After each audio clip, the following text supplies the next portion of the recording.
Commonwealth North.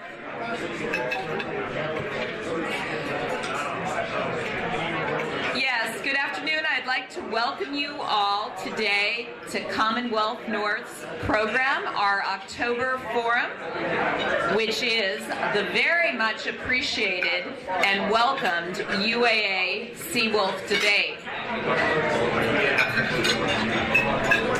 I'd like to start out by thanking our registration table volunteer, Carol Anderson. Thank you once again for helping us out.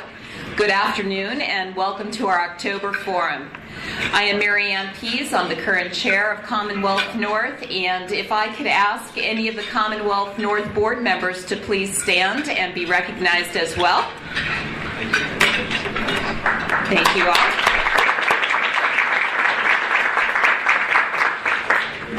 And as a reminder, and John, you better check mine over there, please everyone turn off their cell phones and or place them on vibrate so they don't interrupt our wonderful discussion today. We are so proud as Commonwealth North to once again host the UAA debate team, and today they are going to consider two options to address the state's budget shortfall. By all measures we've seen to date, Alaska's budget crisis cannot be solved with cuts alone. New revenues, including taxation, maximizing our existing assets, and the potential use of the permanent fund earnings should be considered to address the state's long-range fiscal stability. The purpose of today's debate is not to suggest that these options are foregone conclusions, nor the recommendations by Commonwealth North, but we intended today's program to be an entertaining, or somber, depending on your perspective, engaging and hopefully informative program to stimulate discussion among Alaskans. This is not a topic our participants today are getting academic credit for, but as Steve has told me, this is one of the most powerful educational experiences that these university students ever experience. So I think that is a huge value add for being part of the debate team. I'd like to remind you that Commonwealth North is a member-based organization. In the brochures on your table, there's included a membership application. We would like to invite you to become a member of Commonwealth North if you're not already a member, and join our mission to educate Alaskans on those critical policy issues facing our state and identifying effective solutions. I'd like to take this at this time to thank our sponsor, Linden, for sponsoring the program. It is business members like Linden that enable Commonwealth North to fulfill our mission and bring you programs like the one before you today. Thank you for your consistent and generous support, Linden.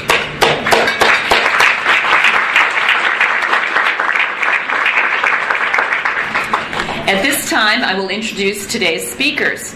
Professor Steve Johnson, he is the coach of the famous UAA Seawolf debate team, and I was going to give some of their highlights, but I know it's already included in your speech, so I trust you could do that. Our UAA debate team members, Matthieu Ostrander, Johanna Richter, Sarah Elton, and Sam Erickson. Thank you all for being here today.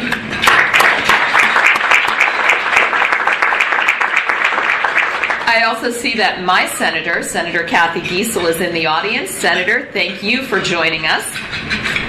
I would also like to acknowledge the honorary judges who will help with today's debate. Judy Brady, former commissioner of the Alaska Department of Natural Resources and an illustrious career and history in the energy sector. She has also served as president and executive director of Commonwealth North. Thank you, Judy, for judging today. Karen Hunt, retired Alaska Superior Court judge, Commonwealth North board member, and also a past president of Commonwealth North. Thank you, Karen. And both Karen and Judy have been inducted into the Alaska Women's Hall of Fame, which is a substantial achievement and one that I'm sure they're both very proud of. John Tracy, co-owner of Brilliant Media Strategies, formerly known as Bradley Reed and Associates. John is a former television journalist and news director of KTUU TV, and John can be seen Thursday nights on KTVA 11 with his commentaries, The Reality Check. Thank you, John. And we also have a hidden tool here at the judges' table. A former UAA debate team member is going to be providing some of his commentary. And can you please stand up and give your name to the audience as well? Yes. After the debate, our judges will vote on which team gave the most skillful presentation and arguments, and the manner in which they were delivered, and which arguments we felt were most convincing. So again, please help me welcome our judging panel, our debaters, and Steve, I turn the forum over to you. Thank you.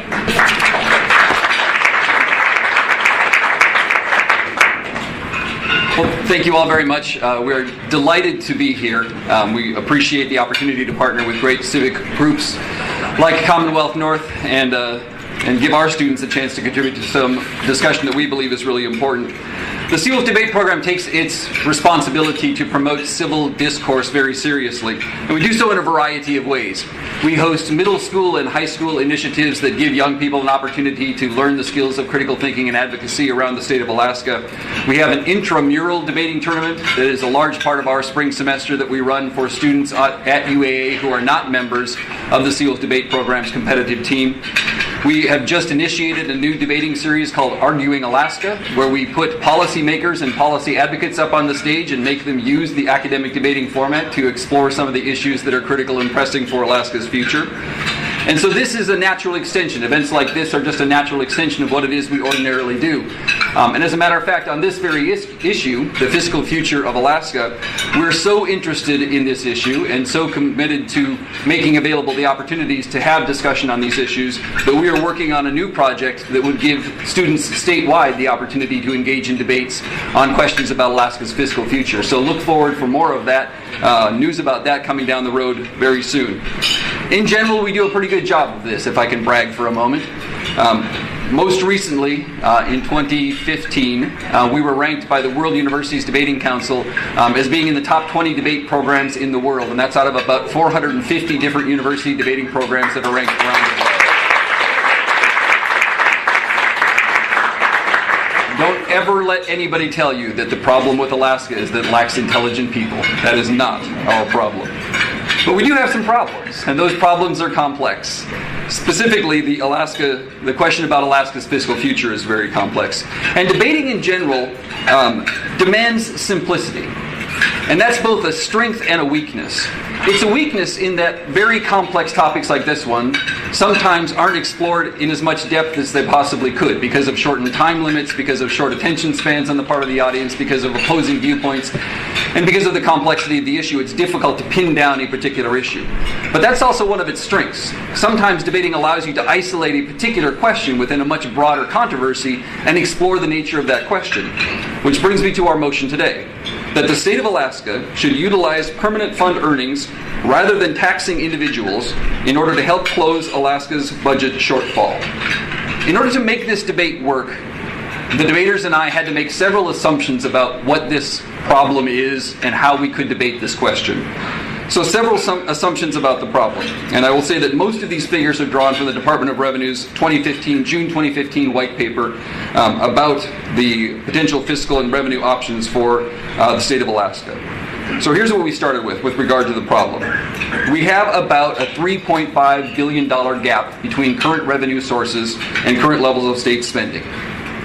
The second assumption is that we need to cut, but that we can't feasibly cut our way out of this problem. A popular conception of that was given by Representative Chris Tuck when he was interviewed by the New York Times, and he said that even if we laid off every state employee right now, which would essentially save a significant portion of the money that we spend on personnel, that would only provide resources to the tune of about $1 billion, leaving us with another $2.5 billion gap. So it's not as if cutting our way out of this is feasible unless we just want to dissolve the state of Alaska, which hopefully we don't want to do. Which leads us to some assumption about the potential solutions that exist before us. The first assumption is this: only the permanent fund provides a continuing sustainable resource that has the potential to address the size of the budget gap that we're facing. The permanent fund, according to some estimates, can throw off between $2.5 and $3 billion a year in earnings that are unrestricted. That means that we have that ability to direct that spending or direct that revenue source towards state spending if we choose to do so. Of course, what's not spent to pay out permanent fund dividends of that amount is only available for state spending, which means that paying out permanent fund dividends out of that potential $2.5 to $3 billion affects how much we have available for state spending. Keep in mind that this year's permanent fund dividend costs us about $1.4 billion. So of that $2.5 to $3 billion, if we pay out a permanent fund dividend that is roughly equivalent to what we paid out this year, we lose $1.4 billion of that. Personal taxation, this is another assumption, personal taxation in the form of a sales and income tax have the potential to generate about $1 billion in revenue. There's a lot of contingencies in that figure, but for our purposes, we're going to assume that we could generate about $1 billion in revenue there. Given that, the fiscal realities of this decision, the only way to interpret this motion is to pit cutting the permanent fund dividend against levying new taxes. This assumes that other cuts have been or will be made. It assumes that other revenue sources, like oil and gas revenues as well as non-oil and gas revenues, have been or will be maximized to the greatest extent that they can. Which leads me to some assumptions that the pro side and the con side are going to be operating under. The pro side will be arguing that the permanent fund alone should be utilized to fund state spending or to close that spending gap. That means that they're representing a position that assumes a reorganization of the permanent fund into an endowment model that would give it the ability to throw off more revenue, that we would reimagine the permanent fund dividend, which could potentially include a cap, but for the purposes of this debate could include everything up to eliminating the permanent fund dividend, and that no personal taxation would be levied under the advocacy position they're taking, neither a sales tax or an income tax in terms of personal taxation. The con side is going to argue that we will have to use the permanent fund dividend to some extent as a revenue source, but that any spending from the permanent fund should be supported with personal taxation. Their assumptions are that the permanent fund dividend would be preserved, largely in its status quo form, and that the state would utilize both an income and a sales tax that would likely exclude essentials like food and medicine as revenue sources. Now that's a lot of assumptions for a debate, but that gives you some insight into the complexity of this issue and what it took for us to get this down to a debatable topic. So I hope at least, regardless of whether you agree with those assumptions or not, for the purposes of exploring this particular controversy, I hope you'll play along and pretend like those things are truths that we can operate under, at least in the context of this debate, to give the debaters a chance to explore the question of taxes versus cutting the PFD. So, the debate itself. The format is simple. It's modeled after the type of debate that we do in intercollegiate competitions. We're going to allow the debaters 4 8-minute speeches, beginning with the pro side and alternating between the pro and the con, till each of the speakers has had a chance to give their arguments for or against the motion. During each of those speeches, after the first minute and before the last minute of those speeches, you're going to hear a bell. It sounds like this.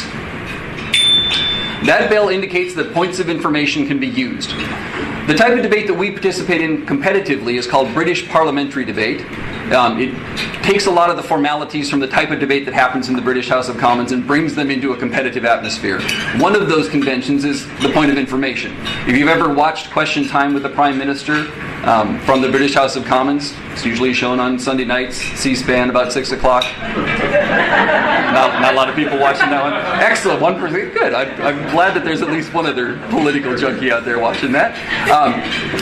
You know that house is a very raucous debating chamber. One of the reasons it's raucous is because the members are empowered to ask points of information during a particular speaker's speech. A point of information is just a brief interruption of the person holding the floor. And so, for example, if the first speaker from the pro side is making his argument, and one of the members of the con side wants to ask him a question, they would rise, stand up, and extend their hand. That means that they want to ask a point of information. It's entirely at the discretion of the primary speaker whether or not he or she takes that point of information. So you might see them while they're debating say not at this time, or simply wave the person down. They're not being rude. That just means that they're wanting to continue with their speech and they're seeking a more strategic time to accept that question.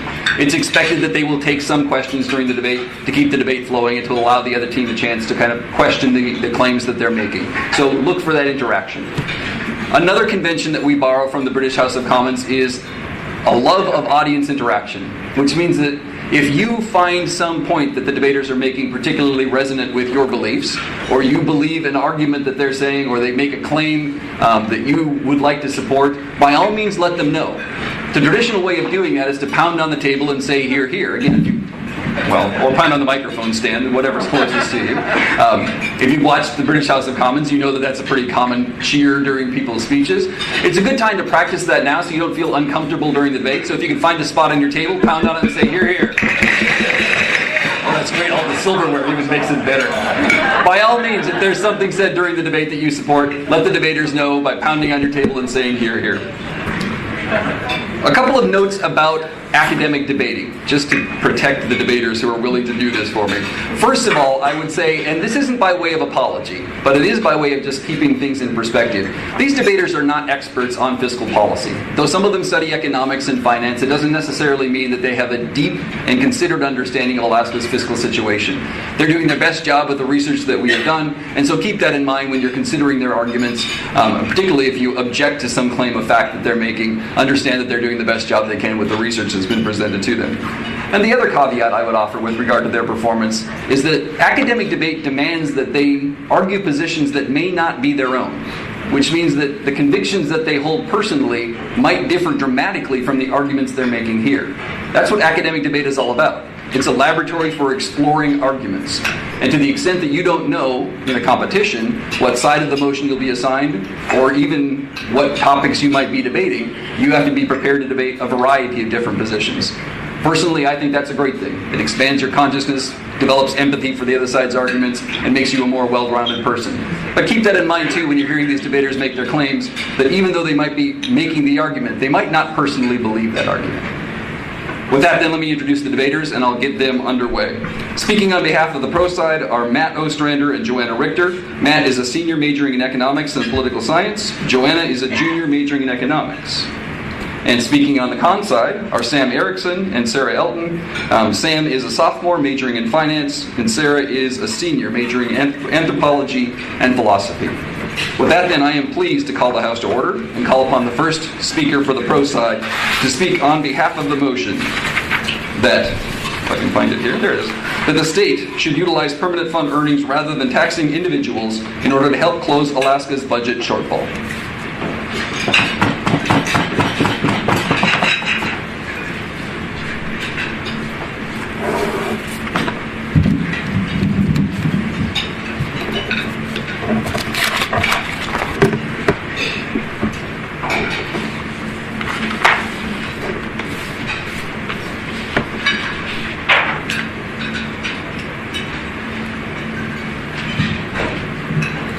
Hello, everyone.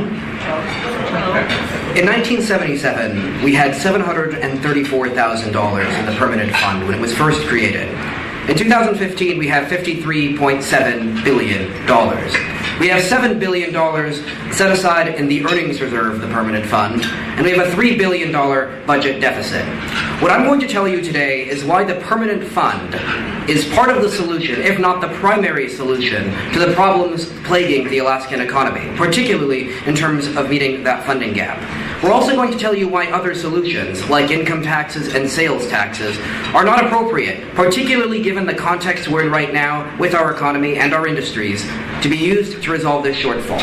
So the first thing that we really want to talk about is how we're going to make that permanent fund a more effective source of revenue. And for that, I'm going to refer to what Steve mentioned, converting it into an endowment model based on the percentage of market value. The current structure of the permanent fund only enables realized gains to be placed into the permanent fund reserve, or for essentially that fund to be utilized in a manner that could potentially fund government. So you actually have to sell the stock that you hold, or just rely on the dividends you would get from that stock, or the interest you would get from the assets that you own in order to generate revenue. What we would tell you is that that is an inefficient model. Endowments across the world utilize a percentage of market value system to assess the value of their investments, and we think that a similar solution would work very well for Alaska. It would first enable us to access more revenue from the permanent fund. Although it could potentially leave the fund going underwater, we could take from the principal in circumstances where earnings were flat. We think that's probably better in the long run, given that in around 78% of circumstances, over 78% of 5-year periods in which we look at the fund, stock earnings were positive. So we're not really too worried about the fund going underwater. But we are much more concerned about getting more revenue into the permanent fund and enabling us to actually not have to sell these types of assets in order to generate this type of revenue. But the context here is particularly important. recognize that the investment earnings for the permanent fund over the past couple of years have been substantially more than taxes and royalties collected from oil and gas. We've already taken steps to initiate this process. Representatives Hawker and Millett have introduced House Joint Resolution 2 that would put a constitutional amendment to voters establishing the POMV model for the permanent fund with a appropriations cap at around 4.5% of that market value per year. We will say that that's a good start. Perhaps it needs to be 5, perhaps it needs to be 5.5. But the impact of that 4.5% cap is $2.5 billion per year for use by the state. With the POMV model, paying the dividend, even if you continue to pay the dividend at around $2,000 the way we paid it out last time, that would still leave $1.1 billion additional revenue available for the state that the legislature could appropriate as unrestricted general funds to whatever resources were necessary. We say that when we reimagine the PFD and eliminate it, we have even more revenue to utilize. Given that we have to make up a $3 billion deficit, the PFD is not something that we think is particularly essential to all Alaskans. We're talking about cuts to essential public services if we do not make up these budget shortfalls. We think that the PFD in the long run is probably less utile to these individuals than access to those public services which we tell you are so important. Eliminating the dividend would produce an access to that $2.5 billion per year in a moment, Sam. But capping the dividend at just $1,200 would produce $600 more million per year for a total of $1.7 billion. We could still maintain a $1,200 dividend and generate $1.7 billion for appropriation by the state. An income tax and a sales tax together would generate just under $1.1 billion. Changing to a POMV model would effectively enable us, preserving dividends at $1,200, to generate more than these taxes ever would. Go ahead. Yeah, so if services are so important to Alaskans, more so than the PFD, why wouldn't we want to introduce some alternate form of revenue that could supplement that and allow the PFD to continue to exist at the same time as providing additional services? Well, I'm glad you asked that question, Sam, because I'm about to get to that, right? I think that right now we have to really recognize the context that we're in. The state of Alaska, unfortunately, generates 90% of its revenue from oil and gas. What that means is that we don't really have a very diverse economy. We don't really have alternate industries that we can tax. And at the point at which oil as an industry... I think we're stuck with one mic for now. At the point at which oil as an industry in the state of Alaska is continuing to decline while our population increases, and that there aren't any alternatives in terms of industries that we could tax, the majority of the income we're taxing is from oil and gas. So what does that do to the industry if we start taxing income of the individuals? We're going to talk about those specific ramifications, but recognize that given that we already have a lack of diversity, we're far less likely to see any sort of positive gain over the long term in terms of the tax revenue that you seek to collect. If we don't generate alternative forms of industry within the state of Alaska, or alternative forms of services, we're never going to be able to actually generate enough revenue in the long term to make up for that. We're perfectly fine in the long run considering those options in the future, but right now is not the time to consider those options. Recognize that individuals make very difficult decisions about where they would like to go. We're facing a situation in Alaska where individuals would rather go elsewhere than stay here. We already have some barriers, right? We already have increased transportation costs to get goods up here. Our cost of living is higher. The quality of life differential between other locations like Texas, it might be very big up here, but it's also cold and dark, where Texas is nice and warm. When people are faced with these decisions and they have to consider the various incentives that they might have to move to one place or another with their process technology degree from the University of Alaska, hopefully, what we would tell you on our side of the house is that it's far more important to enable these individuals to feel as if they can stay here within the state. Taxes prevent people from feeling as if they can stay here. Taxes mean that human capital exits at a far greater rate, no thank you, and prevents our ability to develop alternate industries in the future. But it also hurts the industries we already have now. Those are the people who won't be working here and who won't be contributing to the taxes that Sam asks about. So what actually happens in the long run, right? We think that implementing taxes will kill growth. We're not going to be able to compete with other states who are focusing on things like actually allowing corporations to refund income tax for their employees so they can compete with other states, right? This is Oklahoma, this is Wisconsin, this is Idaho to an extent. We have a variety of states we're already competing with, and at the point at which we start raising taxes when everyone else is cutting personal taxes, we look far less appealing not just for individuals to stay here, but for individuals to come here. further recognize that income tax will reduce the take-home pay of individuals. It's pretty obvious that as soon as you're getting taxed, you no longer have that ability to contribute more broadly to the economy by consuming as much as you would have. That means that businesses generate less revenue. But it also means the opportunity cost to engage in leisure activities is now a lot higher, right? You now have the ability to look at those two things. Do I want to spend more time working or less time working? These two relative goods to me are now more equal. We say that people are probably going to work less. What does that end up leading to? It means that we have increased reliance for the lowest wealth individuals on social services because they can no longer depend on their paycheck to fulfill their basic needs. But it means that things like sales taxes disproportionately affect those individuals and make them far more likely to use up nearly all of their take-home pay and pay into this taxation structure. It's not a progressive tax in the sense that we have more individuals paying based on what they earn. Because individuals who are poor must spend nearly all of their take-home pay on their basic needs, those are the individuals who will bear the disproportionate impact of the tax strategies that they speak about. We think that it's probably even more problematic, though, when we look at the macro-level research that occurs when it comes to increasing taxes. Research by the IMF indicates that a 1% tax increase reduces GDP by 1.3% after 2 years. Given that our GDP does not need to decline, I think it's fairly obvious that we shouldn't implement any new taxes at the point at which we need to compete to develop new industries. But moreover, recognize that tax collection will never enable us to solve that short-term problem. It'll take at least 2 or 3 years before we can develop an income tax structure where comparatively we have $7 billion in the permanent fund earnings reserve. Even if we were to cap dividends, that requires a simple majority vote rather than a constitutional amendment or anything else of that nature. We think in the short term people are far more likely to be okay with us using the PF rather than taxing them, and in the long run we get far better growth. We're very, very proud to support this.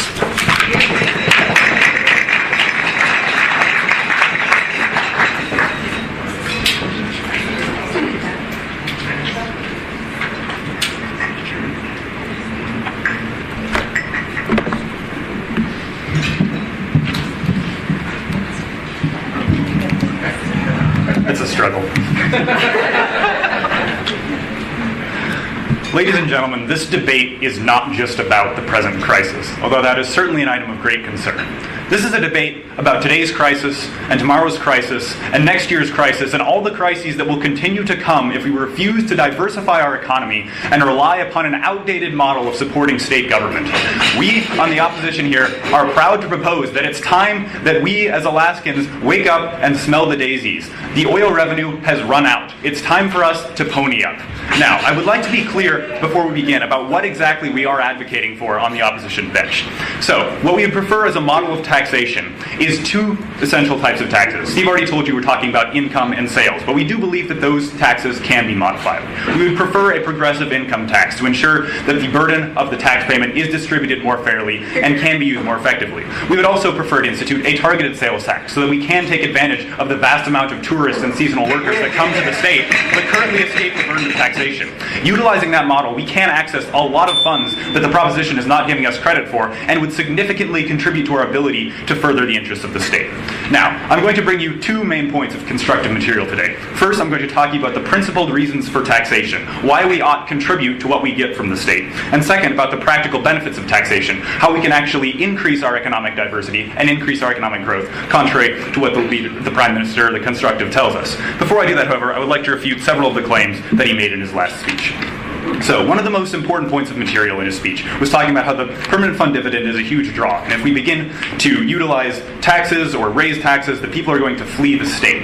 The problem is that people are already fleeing the state, and the fact is that the PFD is a tremendous draw and a reason for keeping many of them here. Everywhere else, practically, in the United States has taxes. Coming to Alaska is not a unique, or fleeing Alaska is not a unique reason that will help you escape taxes. But the PFD is a very unique draw that helps keep people in the state. We want to preserve that and our ability to keep as many of these people here as possible. Sarah's going to talk to you further about the effects of brain drain in her speech, but I think it's important to get that out right off the bat.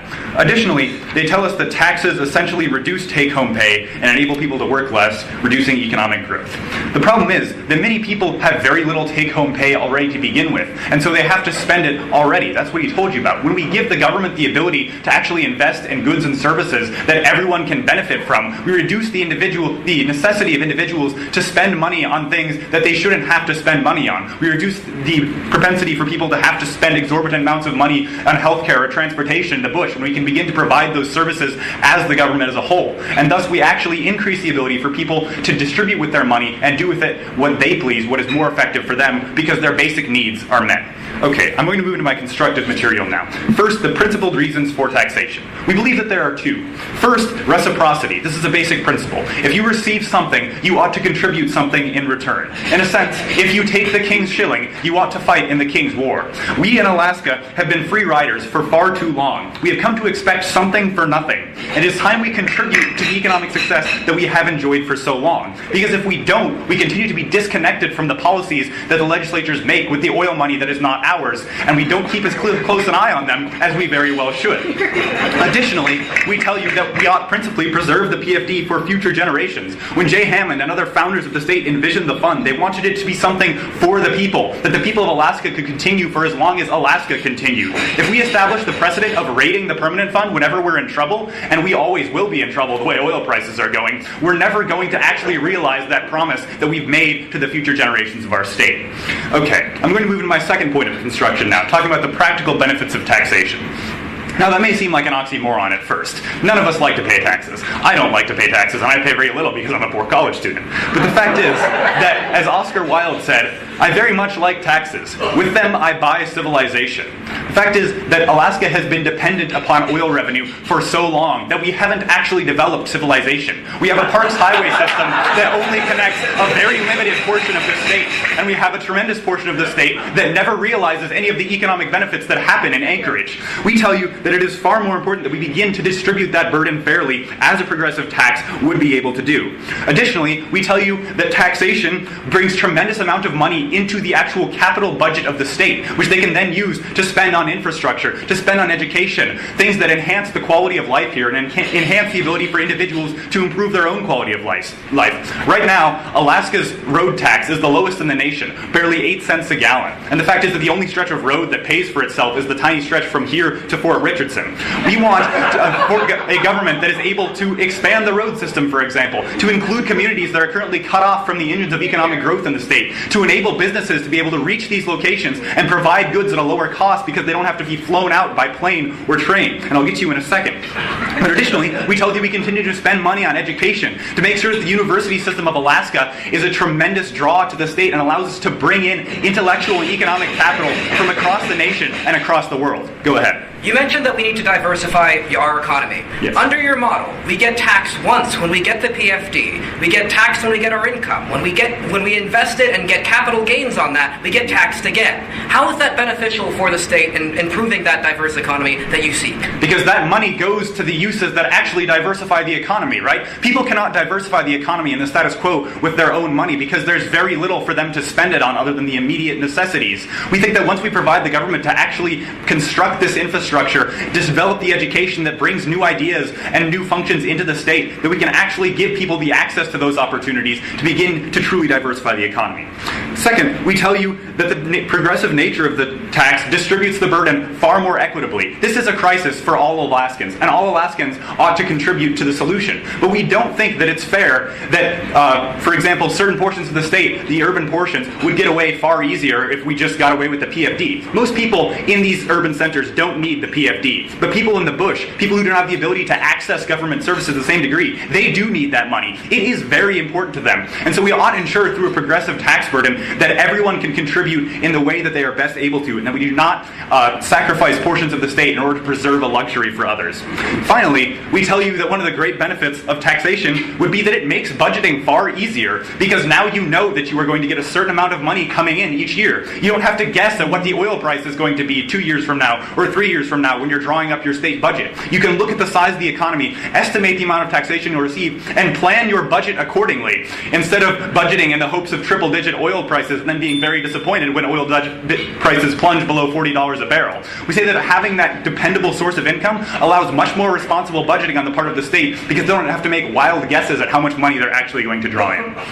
So finally, at the end of the debate, we tell you that this is a debate about the future of Alaska. It's not just the present crisis. It's about all the ones to come.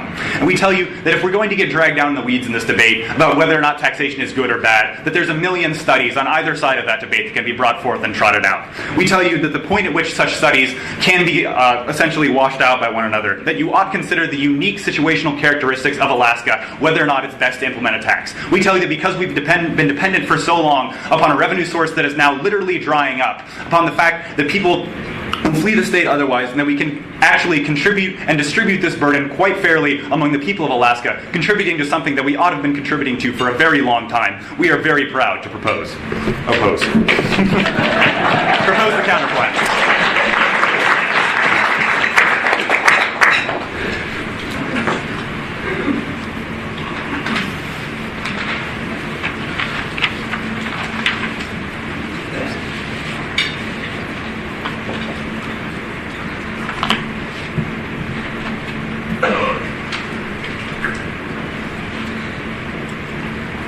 Ladies and gentlemen, on proposition, we agree that the Alaska state government can probably not subsist on oil revenues alone for the remainder of the time that we are a state. But we think that the answer to that question is to have economic diversification. And what we tell you on proposition is we think that that diversification is far more likely to occur when we incentivize young people to stay in Alaska and contribute to the Alaskan workforce, and we incentivize them to want to invest in new businesses. Those are the benefits that Matt and I brought you, and I'm going to extend upon in my speech. I'm going to bring you two constructive points. I'm going to talk to you about the long-run economic losses we're going to incur by implementing this policy in terms of the loss of diversification to our economy. And second, I'm going to talk to you about the huge inefficiencies we think we would incur by implementing this type of tax system. But before I do, I have three deconstructive points to the material that we heard out of opposition. So first, they gave us this idea that we have these principled reasons for taxes and that people should have to pay for stuff that their government gives them. Well, first, what we tell you is that we actually think that the purpose that we have of government in the first place is to maximize the autonomy of the individual, and that we only tax people to the extent that we must do so in order to have a functional government. We think at the point when we both allow people to use their money in the way that they want to by not taking it away from them unless we absolutely have to, and we're still able to fund essential government services, which we think we can do with permanent fund revenues, we think that we better maximize autonomy on our side of the house and better access a limited government. But second, we also got this point about how the purpose of the fund in the first place is in order to help Alaskan residents. We agree with that, and we recognize that actually for the first couple of years that we even had the permanent fund, we didn't pay out a dividend because we thought that that money was better spent in state coffers. We think that this is true. We think that this is true now, and so we think that if you're interested in helping the average citizen in the Alaskan economy, the best way we can do that is by redistributing this for the government to be able to spend. But second, let's talk about this point of civic participation, because Sam gives you this benefit that we're going to see huge increases in civic participation if we implement this policy. Two responses to this. First, we think that one of the largest employers in the state of Alaska is the actual state government in the first place. So we think that people are already highly civically involved insofar as their jobs are generally on the line in budget discussions. So we think that we don't actually see this policy of civic participation in the first place. But second, we also recognize that we think the average citizen has a huge stake in what their government does. We think the reason that people show up to hearings about education cuts is because they're concerned about making sure that their children have public schools that they can attend that offer them a quality education. We think that we already have people who are very interested in the outcomes of state government and are still very civically involved insofar as they have that interest. Sure, Sarah. We see that on the municipal level where there are already taxes. What we are concerned with on our side of the house is for Anchorage residents to be genuinely and deeply concerned about the economic prosperity of rural regions in Alaska.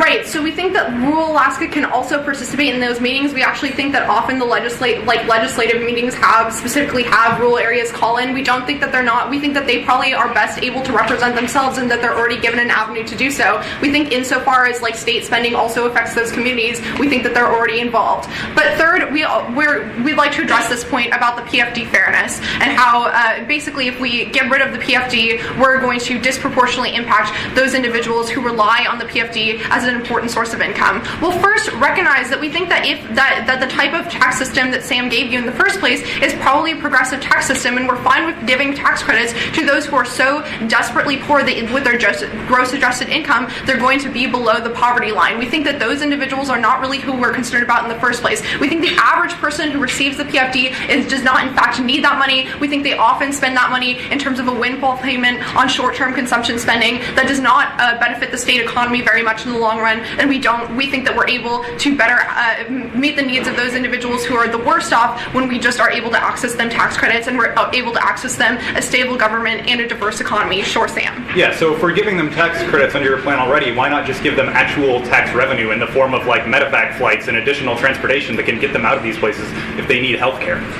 Right, so what we're telling you is that we think in the future, if you want to have sustained tax revenue, you probably need a diverse economy to do so, and we think that that marries the analysis that you gave us, that you don't think that oil is going to be the singular best source of revenue in the long term. So we think that insofar as we're able to give you that more diverse economy, you're probably able to better access like a more stable government in the long run. So first, let's talk about why we think that we're going to have this long run loss of diversification in the economy. Well, first, recognize the analysis that Matt gave you about the choice of the individual laborer to come and choose to spend their time in Alaska. We recognize that there are a lot of downsides to choosing to live in Alaska. It's dark for most of the year. You're very far away from any family members that live in the lower 48. We think that in order for individuals to be willing to bear those costs, there has to be a significant incentive for them to come to Alaska in the first place. We also recognize that most of the workers in the Alaskan economy, particularly in like the tourism industry and in the oil and gas industry, are actually not local workers. So we think that we're dealing with a calculus where we actually have to attract those workers to come to Alaska uniquely in order to work in our economy. So we think that it's really important that we offer them a financial incentive to do so.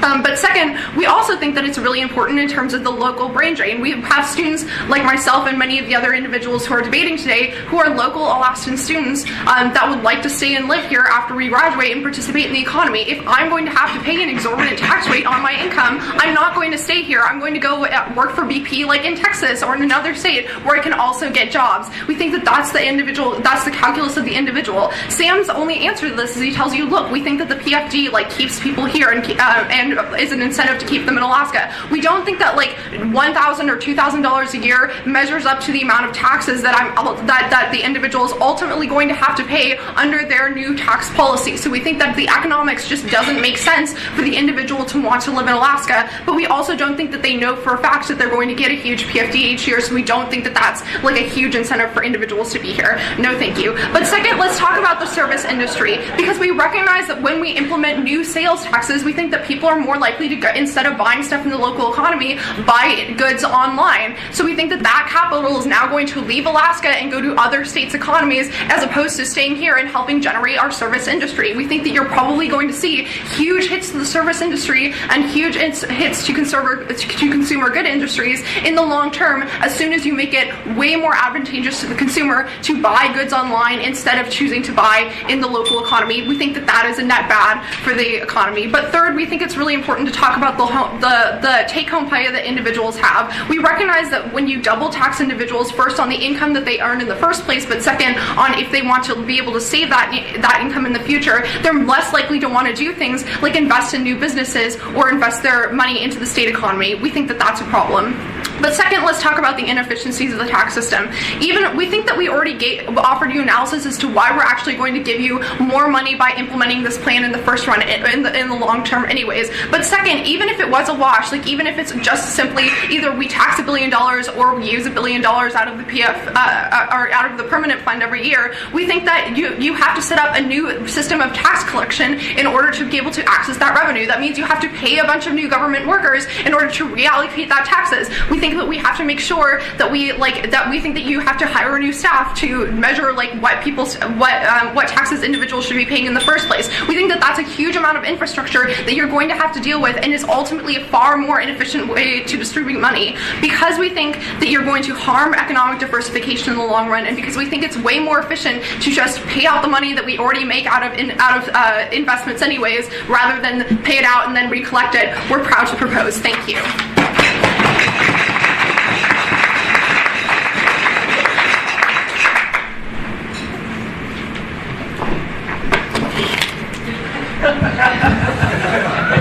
Sam, can you help me?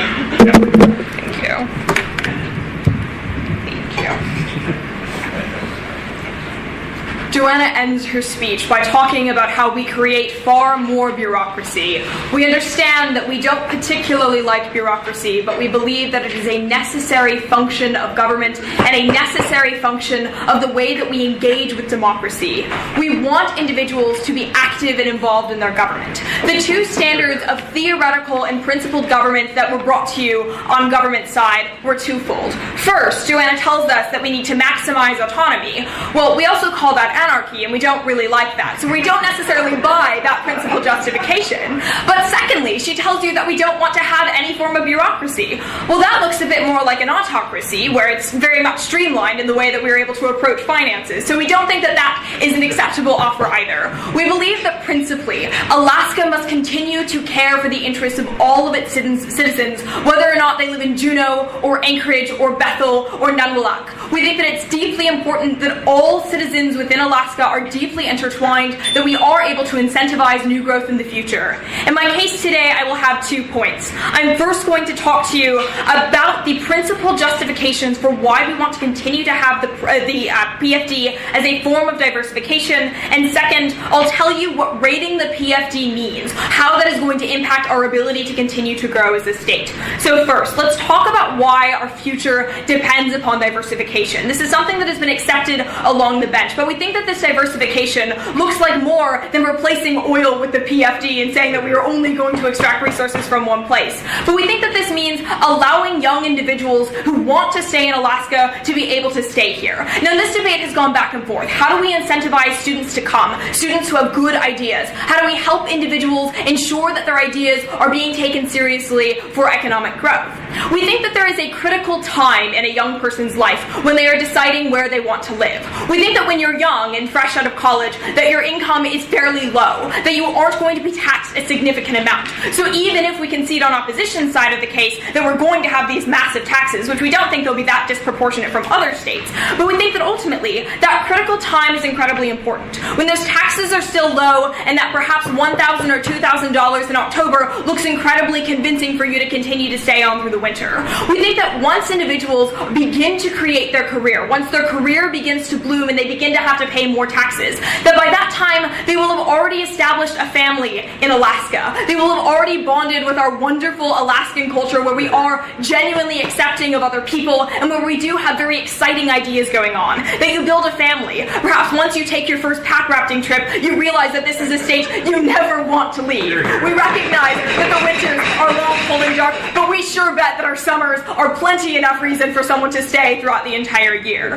We think that this shows you that incentivization that comes with the PFD that does not exist in any other form of tax structure. That those tax structures that will exist in Alaska do not disincentivize people from moving here because they will have to go somewhere else that they do have to pay taxes in. We think that the PFD is that extra bump that convinces people that they should stay, that staying is the best option for them. But secondly, we think that there's a deeply important part of incentivizing a tax structure that encourages people to consider not just the individuals in their direct community, but to consider all individuals in Alaska. We think that when we implement a specific tax structure, that then individuals in Anchorage are now also financially dependent, and their government is financially dependent on all individuals in Alaska. That there is a much stronger incentive to ensure that economic development in the bush takes place, that those individuals are able to generate income so that then they can pay into our tax system and our tax structure. We think that those incentives may exist as a charitable and as a good nonprofit effort in the status quo. But when we legitimize that through a tax structure, we think that not just citizens will deeply care about that economic invigoration, but also individuals in Anchorage and citizens and our government as a whole.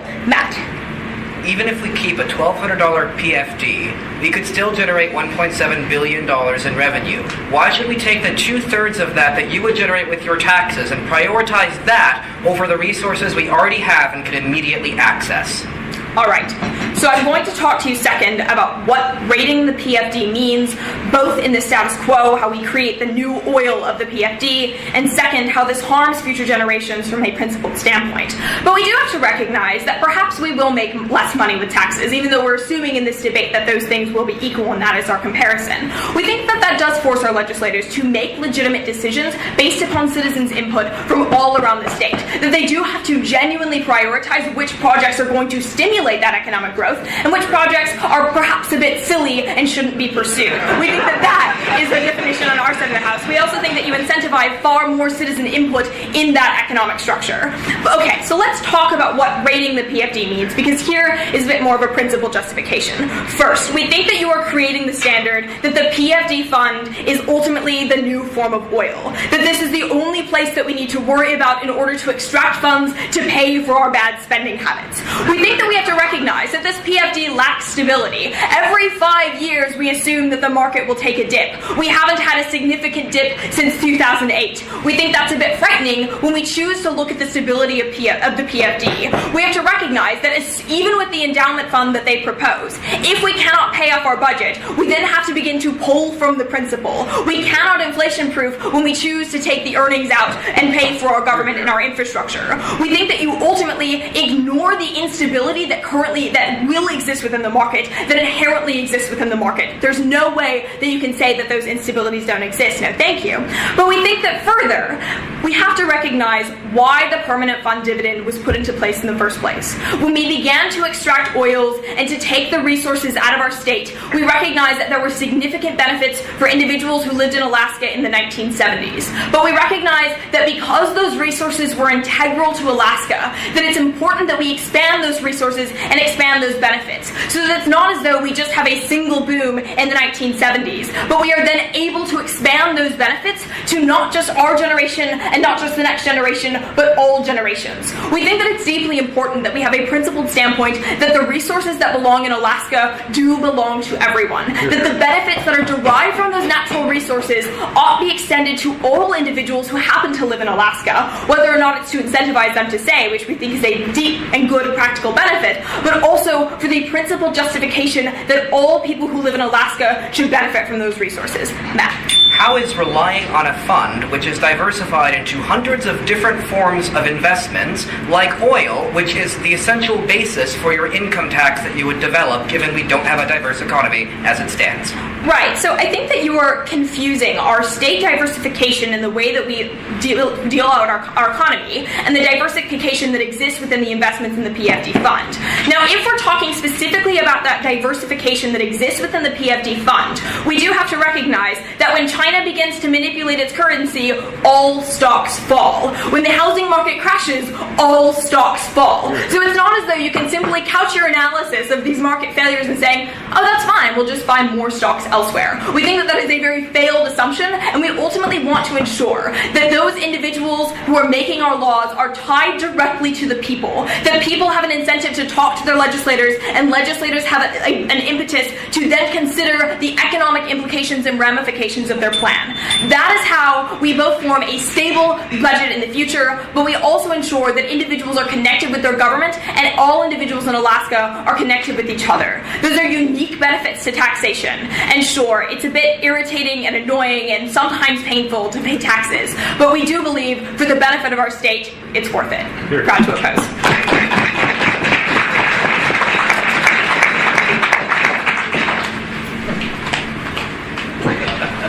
Hopefully you get a sense of why I'm so proud of these students.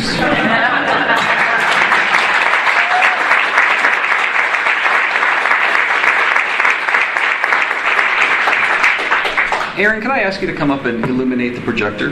So at this point in the debate, we're going to provide our guest judges an opportunity to weigh in on what they think about the arguments for and against. As they're contemplating that decision and preparing and organizing their remarks, I'm going to give you all a chance to voice your opinion as well.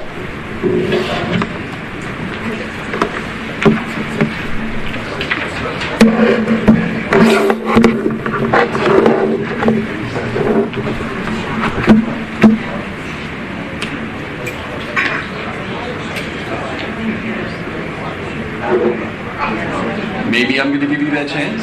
Yes, you will. pushed the wrong button. So here's what's going to happen. As soon as this projector decides it wants to cooperate, you're going to see a poll that you can use a cell phone to text your opinion into. There we go, we're getting closer now.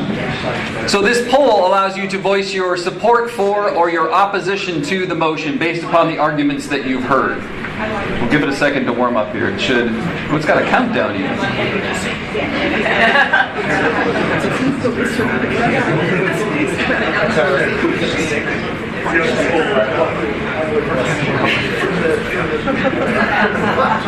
There we go. All right. So the motion, as was stated at the outset of the debate, is that the state should utilize permanent fund earnings rather than taxing individuals to help close Alaska's budget shortfall. The code to which you would like to text your opinion is 22333. And you may choose one of those three codes below that may either correspond with your agreement with, your disagreement with, or your uncertainty about the motion. Hopefully this will work for us.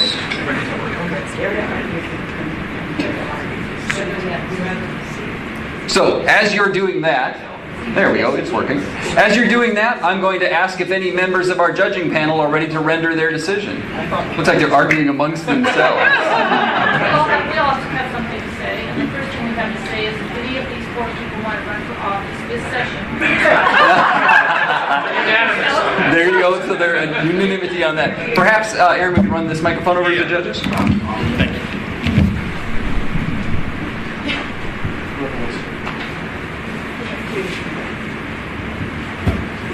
Okay, so the first thing is truly anybody who wants to run for office, and secondly, I hope you give this to the legislature, and I hope, and for a couple of reasons. Number one, you had a whole lot, you have real good information, and number two, you also put in all of the things that people have said that may or may not be true, but people talk about all the time. You know, gosh, we have taxes, people won't come here. If we get rid of the permanent fund, people won't stay here. You know, that kind of stuff. What we really care about is this $1 billion shortfall that we have, and how do we manage it? And I think we may have different opinions, so it's going to be interesting. I liked the permanent fund, using the permanent fund earnings side, although truthfully, like all of us, I think we're going to have to do both. But I like the permanent fund earnings because they talked about how much money they could raise from there under a couple of different options. I thought that the argument on taxes was very well done, but there wasn't, in my mind, enough information about how much money, you know, you said, well, we can raise, you know, the same amount of money, but there wasn't enough information about how much money you thought you could raise. So I guess I would say. All right, so we currently have one vote for the proposition side. Let's continue. And I came into this as a judge. You have to be careful to set your own preconceptions aside. I mean, and so I would probably decide one way on this. But in my opinion, I think that the con side articulated their argument better. Although I felt that there were just a couple of holes. One was the argument that there was a lot of emphasis upon rural Alaskans, or actually all Alaskans contributing, but when you spoke about progressive taxes, you then sort of dug yourself a hole by saying that not all Alaskans would have to contribute, so then you're left with the question of how do rural Alaskans, if they're not going to support through taxation, how do they support the services that you articulated you wanted to provide them? That being said, I think, Sarah, one of the last comments that you made was sort of tipped the scales for me, and that was the question of the volatility of the stock market. I don't necessarily, I think that was a very, very good point, well articulated. It was kind of the final thrust for me at the end. Now, myself personally, I fall more over on the other side of the table, and I think that you both did a really excellent job, but I just think that your arguments were ultimately stronger. All right, 1-1 so far. Judge. The judge. A judge and a debater left to render their decisions. This should be very interesting. I have to go with the arguments that were put forth by the side that advocated use of the permanent fund. And the reason I do is whether that's the direction I personally would go in if I got to make that decision tomorrow, their arguments were tighter and more directly connected one to the other. So it was a if this, therefore, if this, therefore. And unfortunately, the side that was arguing for taxes, in my opinion, did not have that close, tight-knit. And instead, what they were relying on is a lot of scattered reasons without showing that if you put them all together, the scheme that you're proposing will in fact work. And for that reason, I would suggest that the Movens won this debate. All right. So I'm going to make an even split.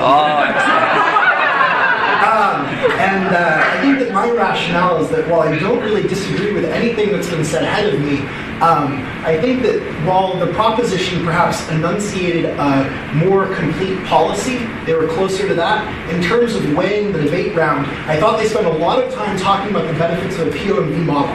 I didn't understand how that sort of precluded maintaining a dividend. And in fact, I heard some of the proposition speakers mention perhaps they could protect a dividend. And so when it came to the comparative question, over both of them are advocating roughly the same size of government. And the question is the money going to come from a new tax, or is the money going to come from a permanent fund dividend? I thought that the accessing the out-of-state workers, the buy into the state to bring our capital projects under control, the list of the reasons why that source versus that one was better enunciated. So while I would give the proposition perhaps more developed policy, I think the question and debate, I'd give it to the opposition.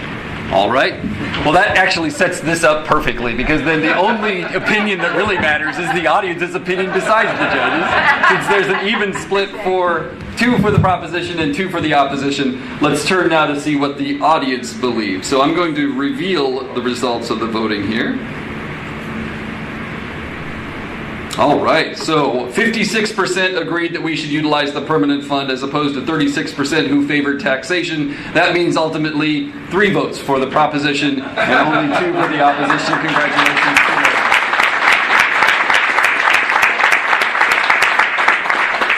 Once again, thanks to Commonwealth North and to everyone who helped put this on. We very much appreciate the opportunity to participate in this discussion. And as I say at the end of all of our public debates, the best debates don't end discussions, they begin them. So continue with what you've learned here and what you've heard here to engage your fellow citizens in these important discourse, opportunities for discourse about what our future should be. Thanks.